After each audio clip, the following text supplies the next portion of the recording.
সময়টা পৌষের শুরুর দিক। বাতাসের দিক দক্ষিণ থেকে উত্তরে পরিবর্তিত হয়েছে। সকালের ঘন কুয়াশায় চারিদিক একেবারে আচ্ছন্ন, কিন্তু তাও সূর্যি মামা বেরোনোর আগেই গ্রামের চাষিরা বেরিয়ে পড়েছে মাঠে তাদের চাষের ধান তোলার জন্য। আজ যে গ্রামের কথাটি বলবো তার নাম গোপালপুর। এই গ্রামের প্রায় সব লোকেরাই চাষবাস করে জীবিকা নির্বাহ করে।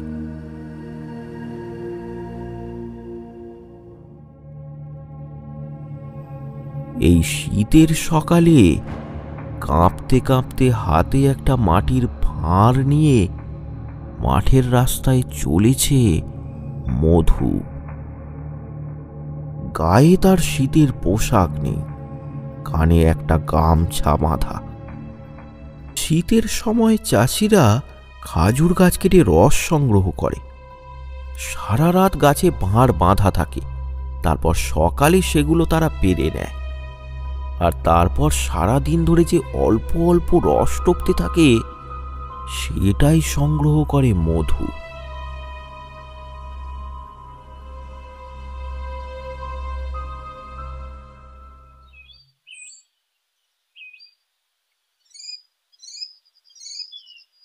দাদু দাদু, এ নাও, তুমি রসটা জাল দিয়ে দাও। আমি রতন কাকার জমি থেকে একটু ধান কেটে আসি, 10 টাকা দিবে বলেছি। আরে আরে চললি কোথায়? দুটো মুড়ি খেয়ে যা।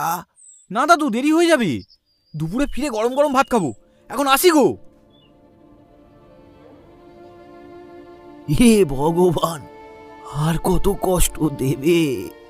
ওইটুকু একটা ছেলে শৈশবে খেলাধুলা করে কাটানোর সময় মাঠে ধান কাটতে যাচ্ছে। হে ভগবান।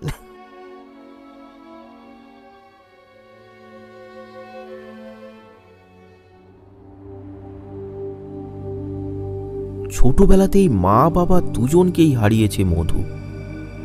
ছোট থেকেই দাদুর কাছেই মানুষ। বয়সের সাথে দাদুর হাঁটুর ব্যথা বেড়েছে, এখন ঠিক করে চলতে পারে না। তাই মধু দাদুকে কোনো কাজ করতে দেয় না। ছোটবেলা থেকেই তাই কাজকর্ম করে মধু সংসারের ভার নিজের কাঁধে তুলে নিয়েছে। অভাব অনটন তাদের নিত্যসঙ্গী হলেও দিব্যি হেসে খেলে তাদের বেশ চলে যাচ্ছে। কিন্তু হঠাৎ করেই মধুর জীবনে নেমে এলো একটা কালো ছায়া।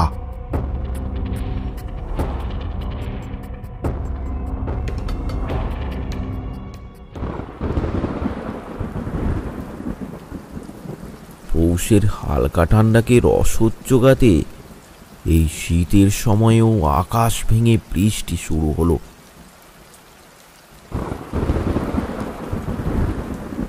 ক্রমাগত দুদিনের বৃষ্টিতে চাষিরা একেবারে নাজেহাল হয়ে পড়ল। তাদের চাষের ধান যে এখনো মাঠে।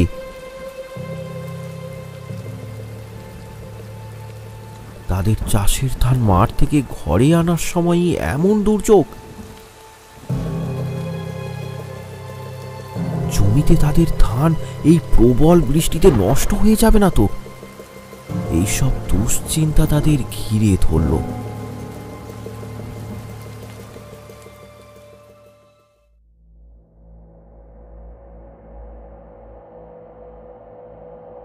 দুদিন পর সকাল হতেই মধু চলেছে মাঠে গাছের রস পাড়তে। মধু খুবই দুরন্ত ছেলে। ঠান্ডা যেন তার শরীরকে স্পর্শই করতে পারছে না।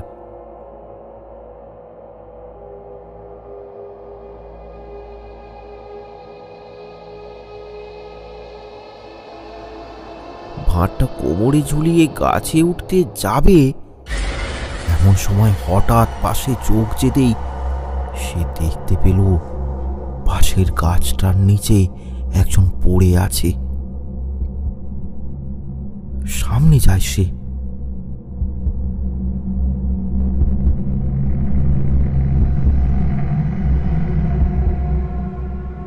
সামনে গিয়ে দেখে সে বুঝতে পারে লোকটার বাড়ি পাশের পাড়ায়।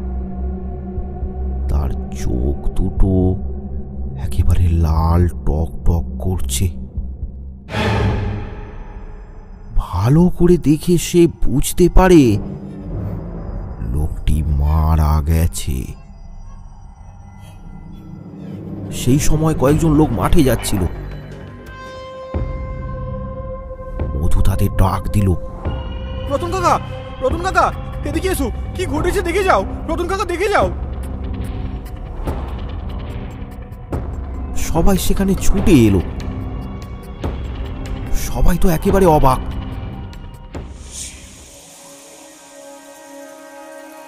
আরে, এ তো হরিহর দাস। বাড়িতে খবর দেয়া হলো। জানা গেল দুদিনের ভারী বর্ষণে তার চাষের সব ধান নষ্ট হয়ে গেছে। মহাজনের কাছ থেকে 5 বিঘা জমি জমায় নিয়ে চাষ করেছিল সে।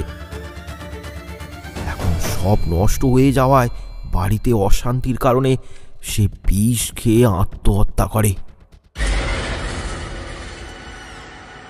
এই ঘটনায় গ্রামে একটা শোকের ছায়া নেমে আসে।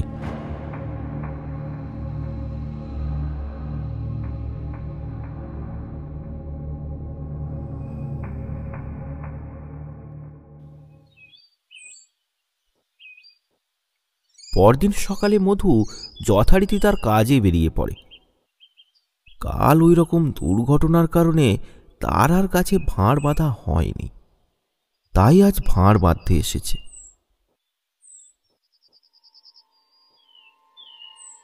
কাজটার সামনে আসতেই তার মনে শুধু ভেসে আসছে সেই দুটো রক্তচক্ষু। মধু খুব টান পিটে ছেলে, তাই এই ঘটনা তাকে ডরাতে পারল না। কিন্তু কাছে উঠতে গিয়ে তার মনে হলো কেউ যেন তাকে টেনে ধরছে। মনের ভুল মনে করে সে আবার গাছে উঠতে লাগলো। আর কিছু বুঝতে পারল না। যথারীতি গাছে ভাঁড় বেঁধে সে চলে যায়। তারপর সারাদিনের কাজে সে ব্যস্ত হয়ে যায়।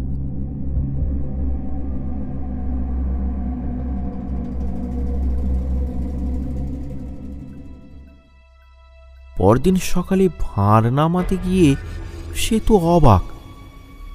ভাঁড়ে এক ফোঁটা রস নেই, অথচ গাছ থেকে তো রীতিমতো রস টোপেই যাচ্ছে। গাছে তার ভাঁড় বাঁধা রেখেই সে বাড়ি চলে আসে।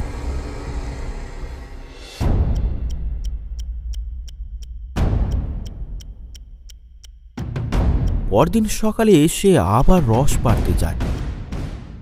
কিন্তু কি আশ্চর্য ব্যাপার, সেই একই ঘটনার পুনরাবৃত্তি। মধু কোনো রকমে গাছ থেকে নামলো। এই ঠান্ডার মধ্যেও সে রীতিমতো ঘামছে। কিন্তু তার চতুর মনে একটা প্রশ্ন জাগলো, কেউ লুকিয়ে লুকিয়ে তার রস চুরি করছে না তো? তবে যেই এটা করুক, কাল সে তাকে হাতে নাতে ধরবেই।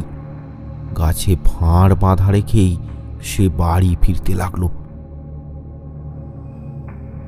তার সন্দেহ গ্রামের কয়েকটা ছোড়ার ওপর। সে যেই হোক, কাল হাতে নাতে ধরে তাকে বেশ ধোলাই দেবে।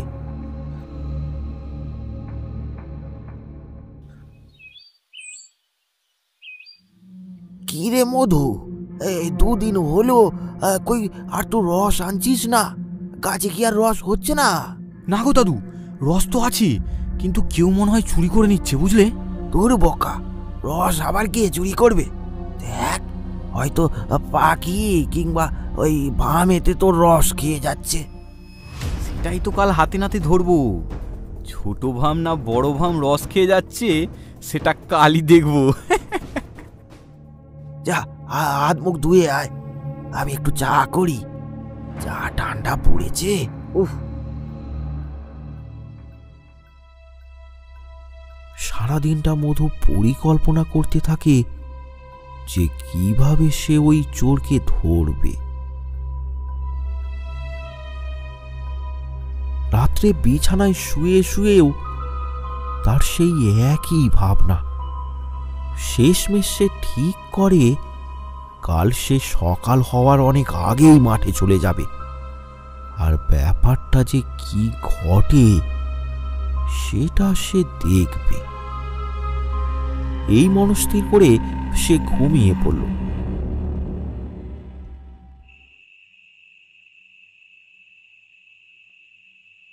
ঘুম যখন ভাঙল তখন ঘড়িতে 3:10 এখনো ভোর হতে অনেক বাকি। চারিদিক একেবারে ঢেকে আছে অন্ধকারে। একটু পরেই যাব। না, যদি ঘুমিয়ে পড়ি তাহলে তো সকাল হয়ে যাবে। না না, এখনই চলে যাই, গিয়ে বসে থাকবো, দাদুকে বুঝতেও দেওয়া যাবে না। খুব সন্তর্পণে মধু ঘর থেকে বেরিয়ে পড়ল। তার গায়ে একটা চাদর জড়ানো, হাতে একটা টর্চ নিয়েছে বটে, কিন্তু সেটা সে জ্বালালো না, পাছে চোর যদি দেখতে পেয়ে যায়।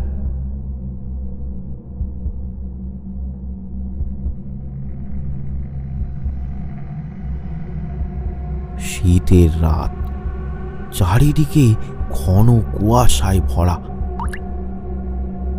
একেবারে নিস্তব্ধ।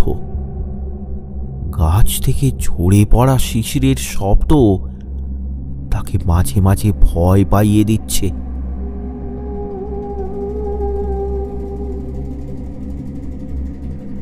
কিছুক্ষণের মধ্যেই মধু সেখানে পৌঁছে যায়।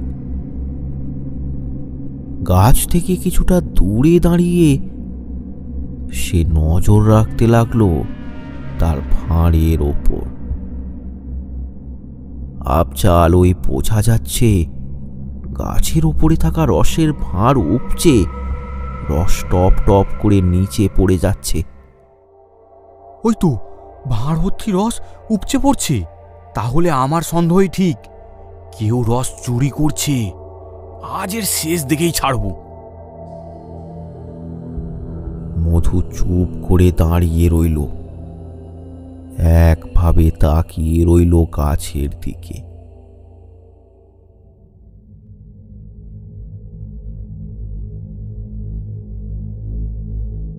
অনেকক্ষণ কেটে গেল, কিন্তু কিছুই ঘটল না।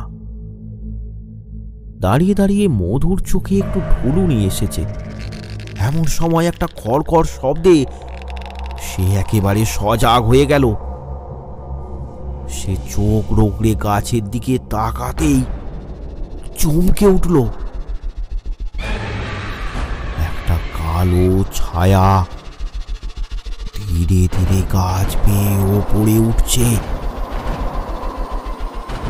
ছায়াটা কোনো পশু পাখির না, ঠিক অবিকল মানুষের মতো। ধীরে ধীরে ছায়াটা ওপরে উঠে রসের ভাঁড়ে মুখ লাগিয়ে রস খেতে থাকে।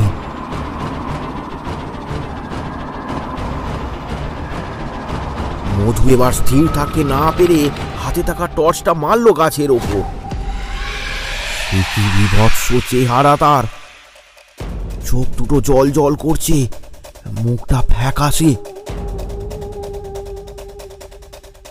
এই বিভৎস রূপ দেখে মধু আর নিজেকে ধরে রাখতে পারল না।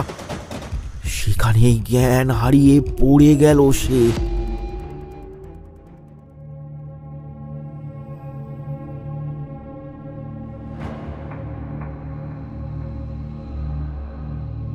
সকালে কয়েকজন মাঠে যাওয়ার সময় তাকে দেখতে পায়। তারা তাকে বাড়ি পৌঁছে দেয়।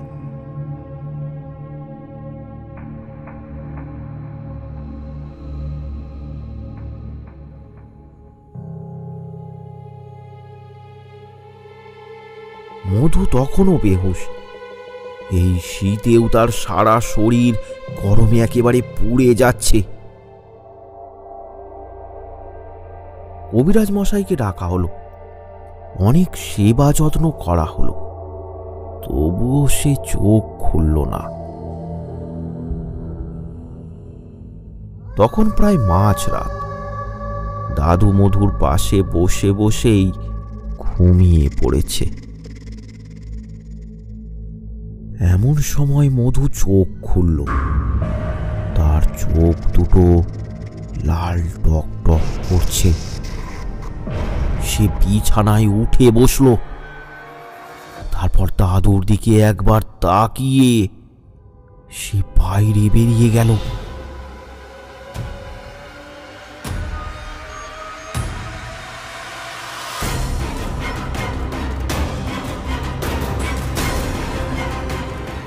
তারপর ঘন কুয়াশার মধ্যে হারিয়ে গেল মধু।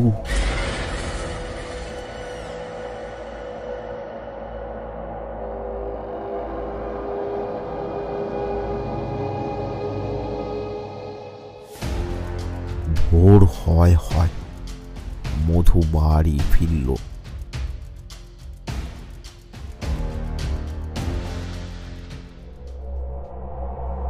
ঘরে ঢুকে সে দেখল দাদু এখনো একইভাবে ঘুমিয়ে। ধীরে ধীরে সে আবার শুয়ে পড়ল বিছানায়। দাদু কিন্তু সেটা ভুনাক্ষরেও টের পেল না।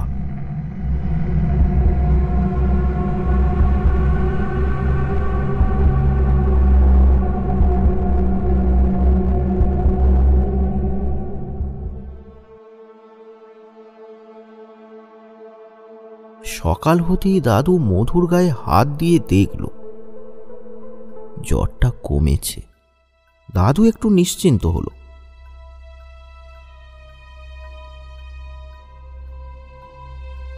তারপর মধুর জন্য গরম চা বানিয়ে নিয়ে আসলো। মধু, মধু ওঠ বাবা ওঠ, দেখ একটু চা বানিয়েছি, গরম চা আর দুটো মুড়ি খেয়ে নে।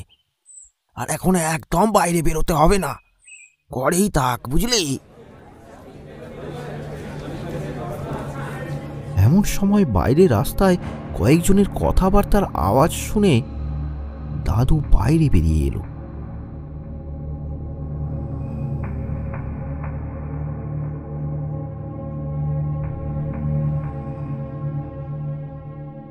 আরে আরে সকাল সকাল এত ঝামেলা কিসের?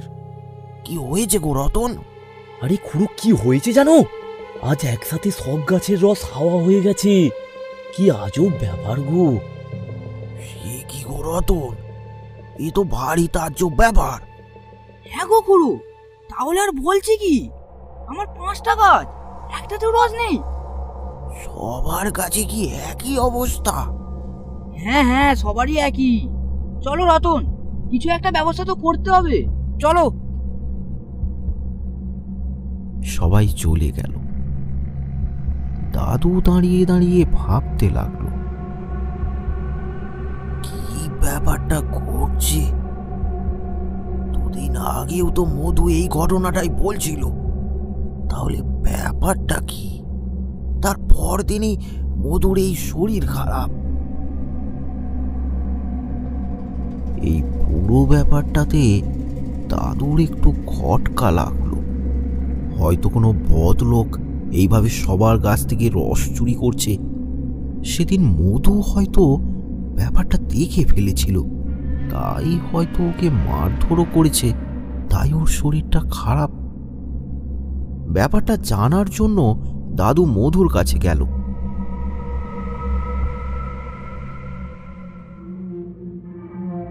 মধু, মধু, এই তো তোর যে গাছ থেকে রস চুরি হয়ে যাচ্ছিল বলছিলি, সেদিন সকালে গেলি, কাউকে দেখেছিলি? না, কেউ ছিল না। তাহলে তুই ওখানে জ্ঞান হারিয়ে পড়েছিলি কেন? ও কিছু না, গাছ থেকে পা হড়কে পড়ে গিয়েছিলাম। মধুর কথাবার্তা কেমন যেন ঝিম মারা। দাদুর একটু সন্দেহ হলো। শরীর খারাপ তাই হয়তো এমন করছে। দাদু আর কিছু বলল না। এইভাবেই 2-3 দিন কেটে গেল। গ্রামে খাজুর রস চুরির উপদ্রব বন্ধ হলো না। লোকেরা খুব দুশ্চিন্তায় পড়ল। কয়েকজন তো রাতে গাছের তলায় জেগেও বসেছিল, কিন্তু যখনই একটু দু চোখের পাতা এক হয়েছে তখনই গাছ থেকে সব রস উধাও।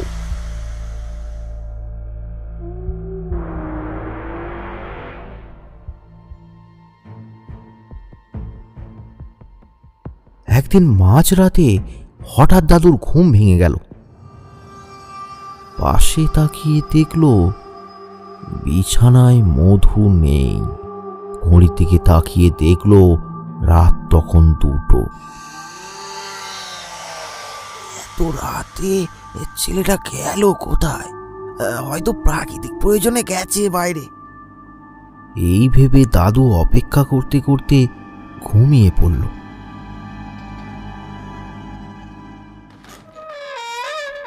হঠাৎ দরজা খোলার শব্দে দাদুর ঘুম ভেঙে গেল।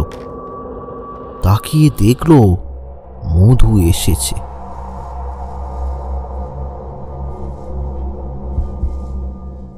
সে এসে বিছানায় শুয়ে পড়ল। কিরে বাবা, কোথায় গিয়েছিলি? পেটটা কেমন করছিল তাই বাইরে গিয়েছিলাম। ঠিক আছে ঠিক আছে, ঘুমিয়ে পড় ঘুমিয়ে পড়। এবার দাদুর চোখটা আবারও গেল ঘড়িটার দিকে। তখন ঘড়িতে ভোর 4:20। মধু তাহলে এতক্ষণ বাইরে ছিল, নাকি দাদু ঘুমিয়ে পড়ার পর ও আবার একবার বাইরে গিয়েছিল? নানা রকম চিন্তা দাদুর মাথায় ঘুরপাক খেতে থাকে। তারপর এক সময় দাদু ঘুমিয়ে পড়ে।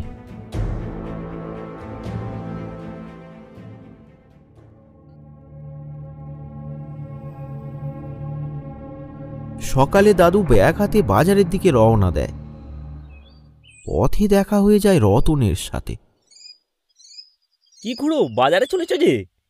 হ্যাঁ গো, এই যে বেরিয়ে পড়লাম। খুড়ো, মধুর শরীর কেমন আছে? ওই একটু ভালো আছে আর কি। এই ঠান্ডায় অত রাতে ওকে বাইরে বেরোতে দিও না, আরও শরীর খারাপ হবে তো। বাইরে মানে কোথায়? আরে কাল রাতে আমরা সবাই চোর ধরার জন্য পাহারা দিচ্ছি, দেখলাম ও মাঠের দিকে যাচ্ছে। হ্যাঁ, তুমি ঠিক দেখেছো রতন। তোমার মতো এত বয়স এখনো হয়নি আমার খুড়ো। ওকে বলে দিও আমরা তো রাতে পাহারা দিচ্ছি, ওকে আর আসতে হবে না, বুঝলে? চলো আমি আসি গো খুড়ো। রতনের কথায় দাদু একদম স্তম্ভিত হয়ে গেল। তাহলে কাল রাতে সে যেটা ভাবছিল সেটাই ঠিক। দাদু মনে মনে ঠিক করলো আসল রহস্যটা তাকে খুঁজে বের করতেই হবে।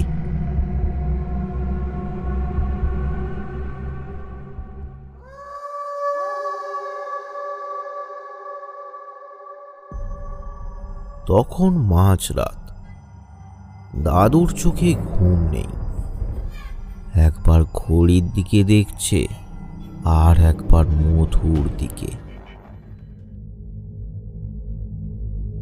ঘড়িতে কাঁটায় কাঁটায় 2টো বাজলো। সাথে সাথে মধু চোখ খুলল।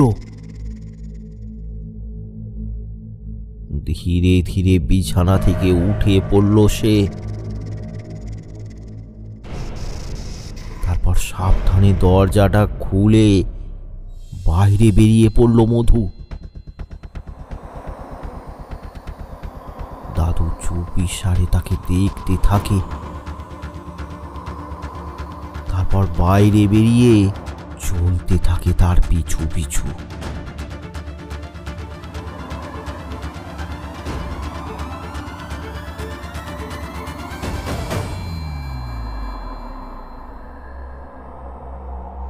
অন্ধকারের মধ্যে মধু হেঁটে চলেছে।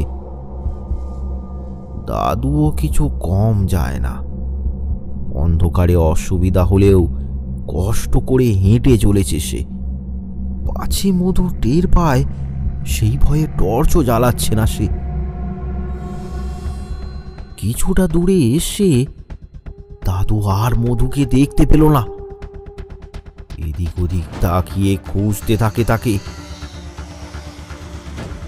তারপর হঠাৎ দূরের একটা খাজুর গাছের দিকে চোখ যেতেই দাদু দেখতে পেল কেউ একজন গাছে উঠছে, যেন এক লাফে উঠে পড়ছে সে।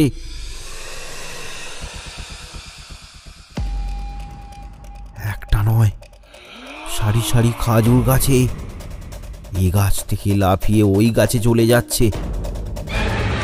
গাছে ওঠার পর ভাঁড়ে মুখ লাগিয়ে এক নিঃশ্বাসে সব রস খেয়ে নিচ্ছে।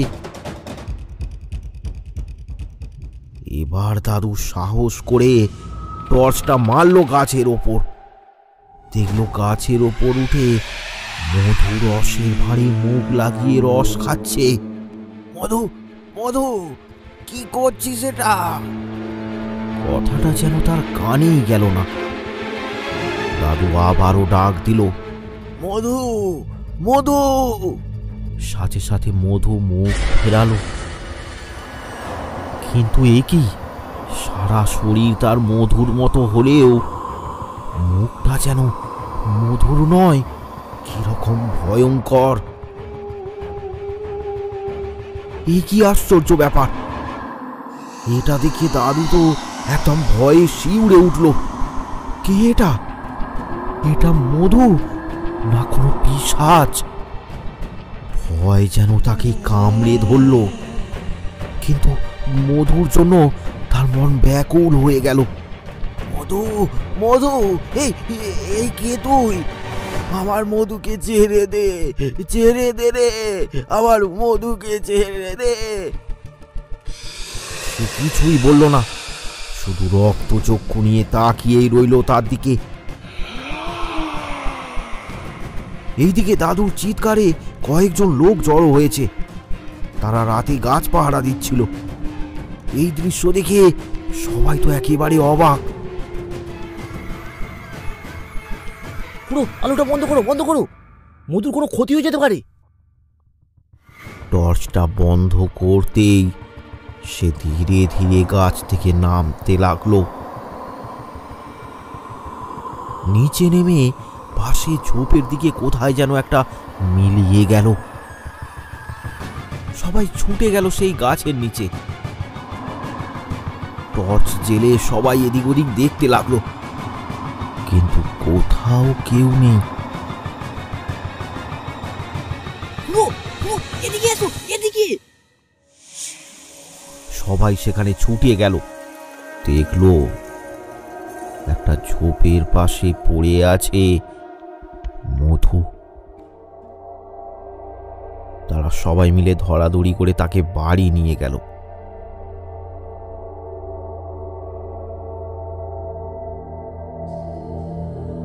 মধু এখন ঘুমাচ্ছে। তাকে দেখলে মনেই হবে না একটু আগে সে কি ঘটনাটাই না ঘটিয়েছে। দাদু বাইরে দাওয়াতে বসে আছে। তার চোখে মুখে দুশ্চিন্তার ছাপ। কয়েকজন লোকও জড়ো হয়েছে। খুড়ো, আমি বলছি তো, মধুর কিচ্ছু হতে দেব না আমরা। হ্যাঁ, রতনটা ঠিকই বলেছে। তুমি মনকে শক্ত করো। কিভাবে শান্ত থাকবো মুকুল? ও ছাড়া তো আমার আর কেউ নেই। সব ঠিক হয়ে যাবে। মোগলা আর কমলকে তো কালীচরণ বাবুর কাছে পাঠিয়েছি, ওরা এই এলো বলে। কালীচরণ এই গ্রামেরই এক নাম করা ওঝা। ভূতেরা তার নামে থর থর করে কাঁপে। একটু পরেই কালীচরণ বাবুকে নিয়ে মোগলা আর কমল চলে আসে। কই মধু কোথায়? চলো, তার কাছে নিয়ে চলো। হ্যাঁ হ্যাঁ, সে ওই ঘরেই আছে। আসুন আসুন আসুন। দাঁড়াও তোমরা এখানেই, আমি দেখে আসছি।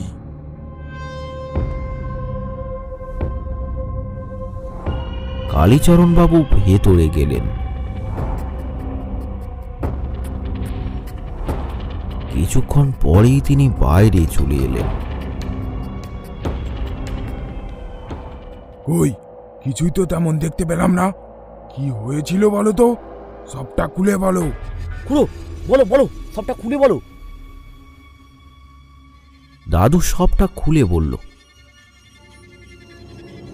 সব শুনে কালীচরণবাবু বললেন, হ্যাঁ, এবার ব্যাপারটা বুঝলাম। এটা ওই পাড়ার যে মারা গেল হরিহর দাসেরই ভূত, অপঘাতে মরা। তার উপর এই সবে মাত্র 6 থেকে 7 দিন হলো, এখনো ওর পিণ্ডদান হয়নি। এখন থেকেই উপদ্রব শুরু করেছে। বলেন কি কালীবাবু? হ্যাঁ, ওর আত্মা এই আশেপাশেই আছে। রাত হলেই ওর ওপর ভর করবে। আমি এখন আসি, রাত হলে আসবো। ধূপ ধুনার ব্যবস্থা করে রাখবে। কালীচরণবাবু চলে গেলেন। সবাই ভয়ে এদিক ওদিক এ গাছ ও গাছ তাকাতে লাগলো। আশেপাশেই আছে ওই ভূত। সবাই এখন বেশ ভয় পেয়ে আছে। খুড়ো, এখন আমরা আসি, রাতে আমরা আবার আসবো। তুমি মধুর খেয়াল রাখো। সবাই একে একে চলে গেল। দাদু একাই চিন্তাগ্রস্ত হয়ে দাওয়াতে বসে রইল।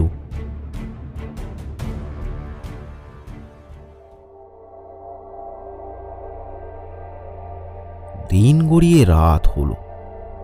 মধু ঘরে এখনো ঘুমিয়ে আছে। দরজায় তালা লাগিয়ে দাদু বাইরে বসে। রাত হয়ে গেছে। এবার যদি ওই ভূত এসে মধুকে বশ করে, তাই দরজায় তালা দিয়েছে দাদু। এক এক করে সবাই এসে উপস্থিত হতে লাগলো। রাত অনেক হয়েছে, কিন্তু কালীচরণবাবু তখনও অনুপস্থিত। এমন সময় হঠাৎ দরজা ধাক্কানোর শব্দ। ঘরের ভেতর থেকে মধুর সে কি চিৎকার! দরজা খোল, খোল, খোল, খোল, খোল, দরজা খোল, দরজা খোল, দরজা খোল, খোল, দরজা খোল, খোল দরজা।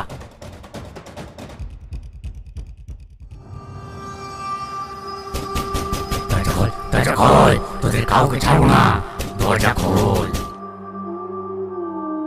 না, মধু নয়। চিৎকারটা মধুর হলেও গলার আওয়াজটা মধুর নয়। ভীষণ কর্কশ স্বর তার। সবাই তো ভয়ে একেবারে জড়সড় হয়ে যায়। এমন সময় এসে উপস্থিত হন কালীচরণবাবু। কালীচরণবাবু, এ কি ভয়ঙ্কর অবস্থা, আমাদের বাঁচান। ঠিক আছে, ঠিক আছে, শান্ত হও রতন, শান্ত হও। ওর ব্যবস্থা আমি করছি। কে কে কে এসেছিস আমাকে তাড়াতে? কে? গাড়ি নাকি? আয় বাবা, আয় আয় আয়। আমাকে চিনতে পারছিস? আমি হরি রে, হরিহর দাস। হ্যাঁ, আমি জানি রে, তুই চিরকাল আমার শত্রু হয়েই রয়ে গেলি। যাই হোক, চল, আজ সেই প্রতিশোধ আমি পূরণ করে নি। যা যা যা যা, বাড়ি ফিরে যা। সে স্বপ্ন আর তোর পূরণ হবে না। শুনলাম এই আজ ভোরে টেনে তোর বউ আর মেয়ে তীর্থ সেরে বাড়ি ফিরছে। অনেক পুণ্য করেছি, কিন্তু কি করব বল, তোর জন্য ওদের প্রাণটা অকালে চলে যাবে। এই এই, ওদের কোনো ক্ষতি করবি না, করবি না বলছি।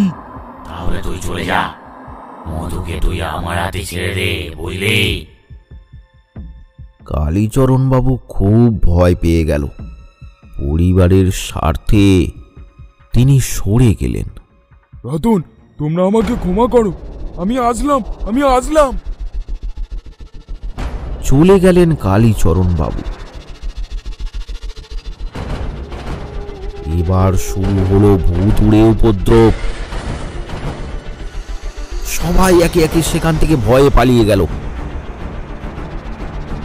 রতন আর মুকুল ভয় পেলেও বৃদ্ধ দাদু আর মধুকে ছেড়ে তারা কিছুতেই যেতে পারল না। এমন সময় আবারও হুঙ্কার আসলো। কোথায় রে? চুপচাপ দরজা খুলে দে, না হলে আমি কিন্তু কাউকে ছাড়বো না। দরজা খুলে দে, আমি কারো কিছু করবো না। রতন, রতন, যাও যাও, দরজাটা খুলে দাও, না হলে ও আমার মধুর কিছু ক্ষতি করতে পারে। যাও যাও রতন, যাও। রতন নিরুপায় হয়ে ভয়ে ভয়ে গিয়ে দরজাটা খুলে দিল। বেরিয়ে আসলো মধু। তারপর সে হন হন করে বাইরে বেরিয়ে গেল।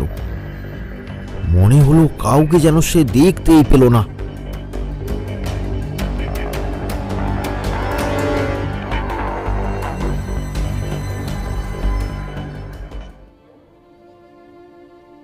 দাদুর দু চোখে জল। বাপ মা মরা ছেলে, তার কিছু হয়ে গেলে। খুড়ো কেঁদো না, মধুকে আমরা ঠিক ভালো করে তুলবো। কিন্তু কি করে রতন, কি করে? এই তো দেখতেই পেলে। এ কি সাংঘাতিক ভুতুড়ে কাণ্ড! দেখলো তো রতনদা, খালি হয়েছেও বড় ভয়ে পালালো।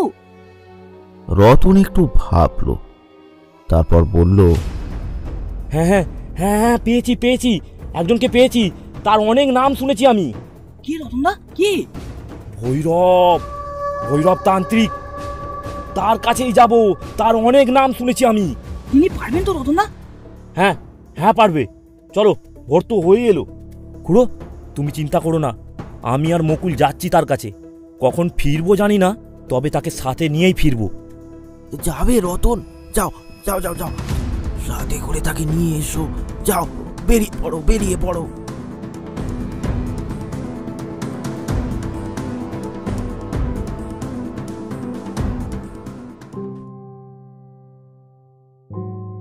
সকাল হলো। দাদু সেখানেই বসে। একটু পরেই মধু বাড়ি ফিরল। তার চোখ যেন একেবারে ঘুমে ঢুলু ঢুলু করছে। সে কোনো দিকে না তাকিয়ে ঘরে চলে গেল।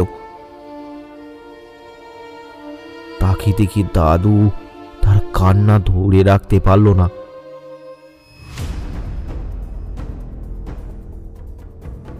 তখন ভর দুপুর। রতন আর মকুল খুঁজতে খুঁজতে পৌঁছে গেল ভৈরবের কুটিরে।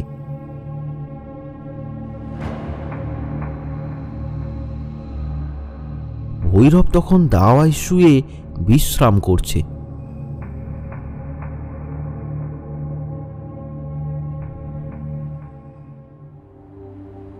বাবা বাবা বাবা উঠুন, এনারা অনেক দূর থেকে এসেছেন আপনার কাছে। সত্য, একটু জল নিয়ে এসো। আপনারা আসুন, বলুন কি সমস্যা আপনাদের এখানে নিয়ে এসেছে? আমাদের গ্রামে এক ভয়ঙ্কর ভূতের উপদ্রব শুরু হয়েছে। রতন আর মকুল দুজনে সব ঘটনা বিস্তারিতভাবে ভৈরবকে বলল। আপনার নাম অনেক শুনেছি, তাই সেই গোপালপুর থেকে আপনার কাছে ছুটে আসা। শুনেছি গোপালপুরের খাজুর রসের স্বাদই আলাদা। কি সত্য যাবে নাকি তার স্বাদ গ্রহণ করতে?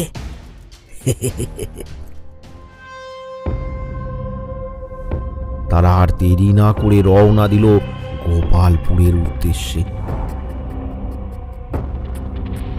এখান থেকে গোপালপুর অনেক দূরের পথ। এখন রওনা দিলেও পৌঁছাতে সেই রাত।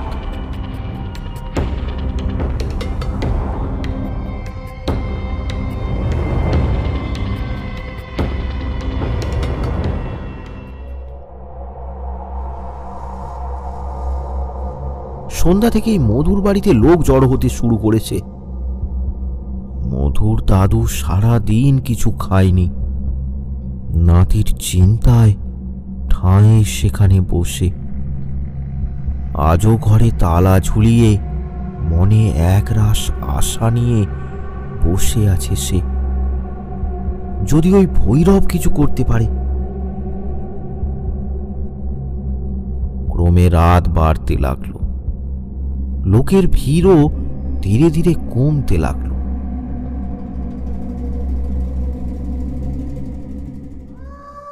রাত তখন 12টা।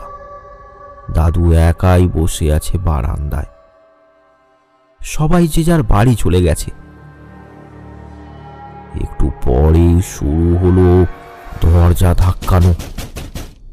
আবার সেই পৈশাচিক চিৎকার। আবার কে দরজায় তালা দিলি? আবার কে দরজায় তালা দিলি? মানে কি কথা যায় না? তালা খুলবি নাকি বল?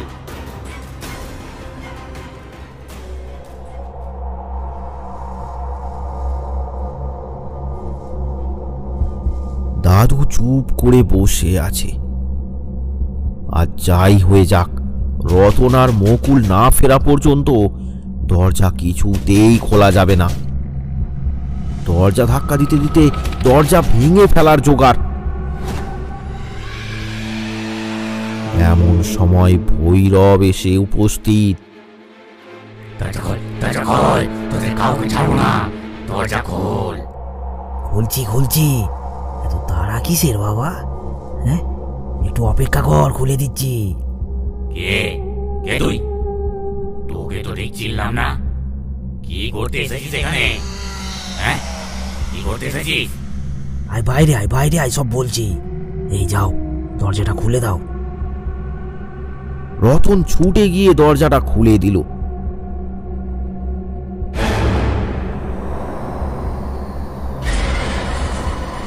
মধু হন্তদন্ত হয়ে বেরিয়ে এলো। আরে আরে, এত তাড়া কিসের? দাঁড়া দাঁড়া দাঁড়া, একাই খাঁচুর রস খাবি? আমাকে একটু দিবি না? দেখে তো মনে হচ্ছে তুই আমাকে তাড়াতেই এসেছিস। তো আমাকে না তাড়িয়ে রসের ভাগ চাইছিস? আরে অনেক দূর হেঁটে এসেছি, কলা একটু ভিজিয়ে নিতে হবে তো, তারপর তারপর তোর কথা ভাববো। আমার কথা ভাবি মানে? কি ভাবি? তুই আমার কিচ্ছু করতে পারবি না। হ্যাঁ হ্যাঁ, সে তো দেখতেই পাচ্ছি, সে পরে ভেবে দেখা যাবে। এখন চল, একটু খাজুর রস খাওয়াবি। এই, তোমরা সব এখানেই অপেক্ষা করো, আমি একটু আসছি। ভৈরব চলল ওই ভূতের সাথে।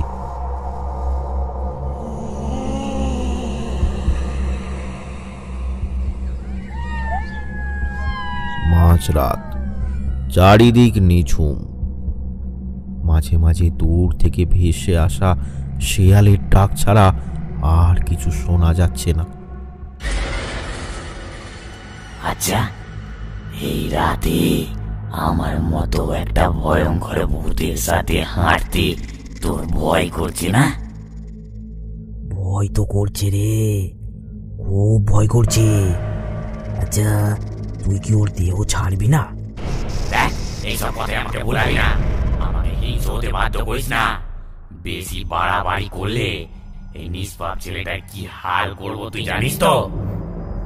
বুঝতেই পারছি, সদ্য ভূত হয়েছিস তো, তাই এখনো জ্ঞান বুদ্ধি হয়নি তোর।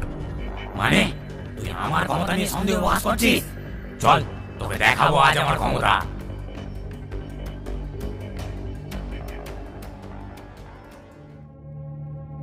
রতন, তুমি যে বললে ভৈরব মস্ত বড় তান্ত্রিক, তাহলে ওই ভূতকে না তাড়িয়ে ওর সাথে রসের রফা করতে চলে গেল?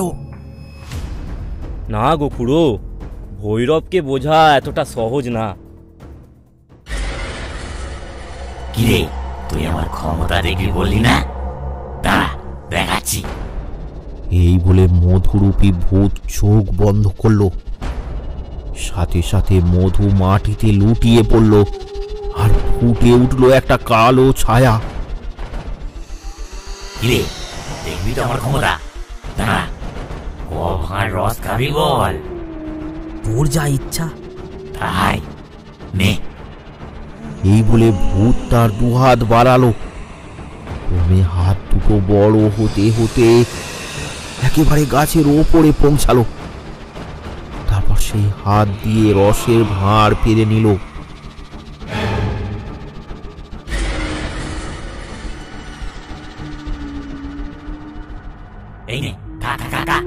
করে খা, মন ভরেও খা, কে এখান থেকে চলে যা। দেখলি তো কেমন এক পাও না সরিয়ে দুটো গাছ থেকে রস পেরে দিলাম।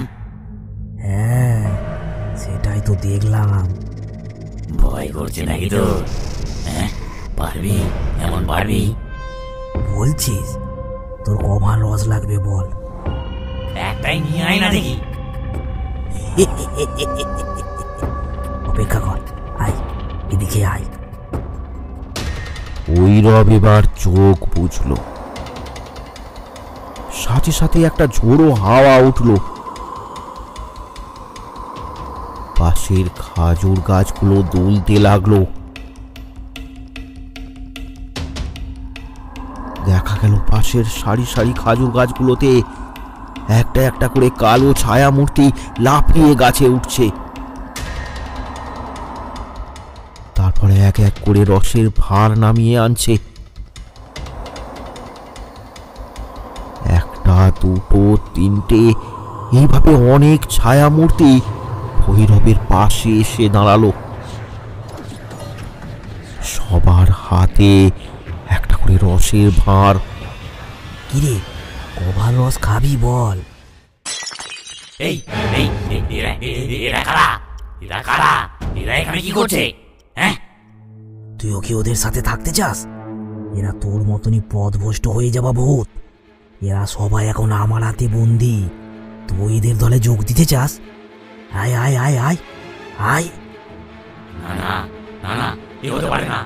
এত সহজে আমার নাগাল তুই পাবি না। না না না না না না না না, পাবি না আমার নাগাল। চিৎকার করতে করতে সেই ভূত দূরে কোথাও যেন একটা অদৃশ্য হলো। মধুর জ্ঞান ফিরতে ভৈরব তাকে নিয়ে বাড়ি ফিরতে লাগলো।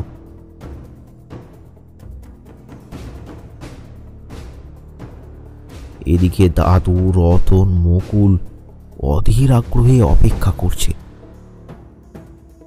ভৈরবকে দেখে রতন বলল, বাবা, ওই ভূতকে বন্দি করেছেন?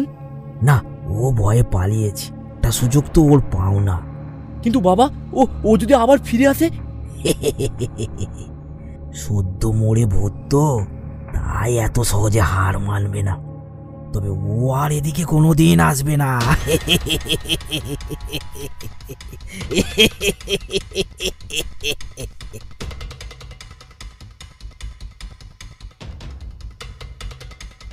আরো ভয়ানক গল্প পেতে আমাদের চ্যানেলটি সাবস্ক্রাইব করুন আর কমেন্ট করে জানাতে ভুলবেন না গল্পটি কেমন লাগলো।